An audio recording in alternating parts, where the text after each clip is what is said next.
Katur ngenteni Pak Dul. Ah, monggo.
Tukang syuting ya kurang ajar. Pripun?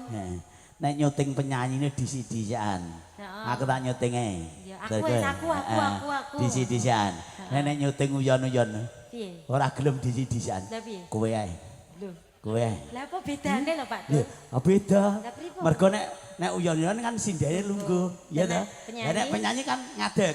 Dadi dinceng ngisor, dinceng dhuwur, dinceng tengah, kabeh ketok. Lho Mas, dadi mengke ning ngisornya bener ngisor terus munggah ngono. Heeh, kowe mau.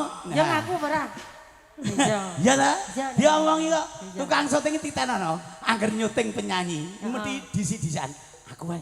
Aku wae. Nek pas uyon-uyon. Nek uyon kowe. Kowe. Wis ngono kuwi. Lah bedane iki lho ya apa? Ya mergo lungguh karo ngadeg kuwi lho. Heeh, nggih, monggo. Kledang kait teka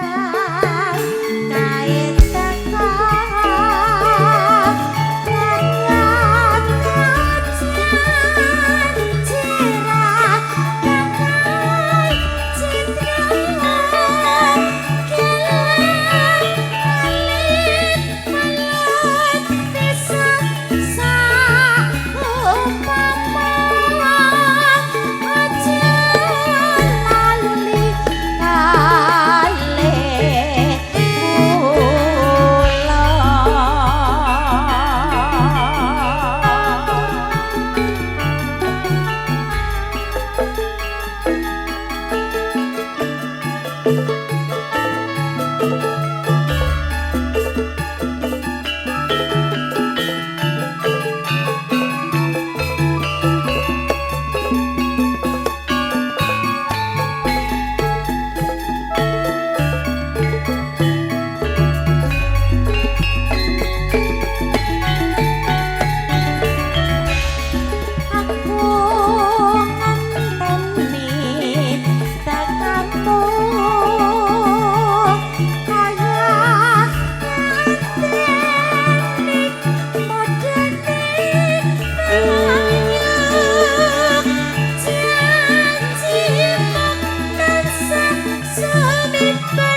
wau sing ngersake sinten Pak Dul?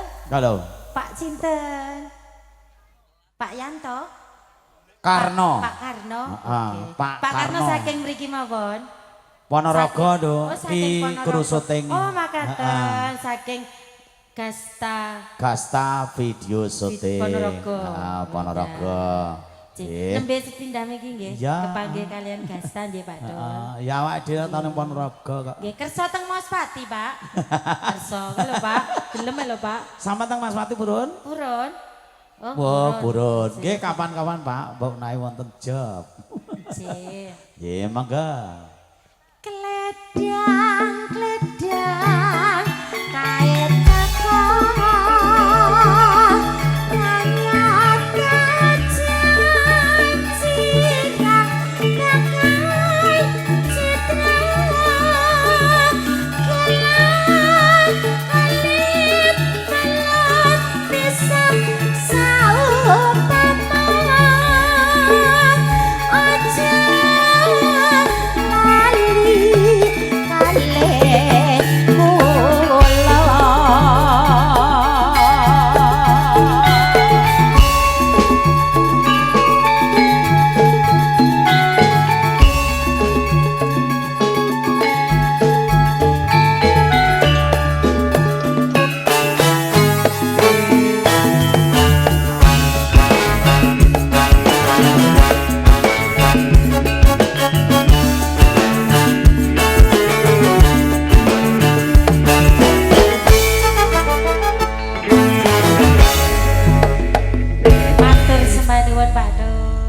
Angenteni sampun katur.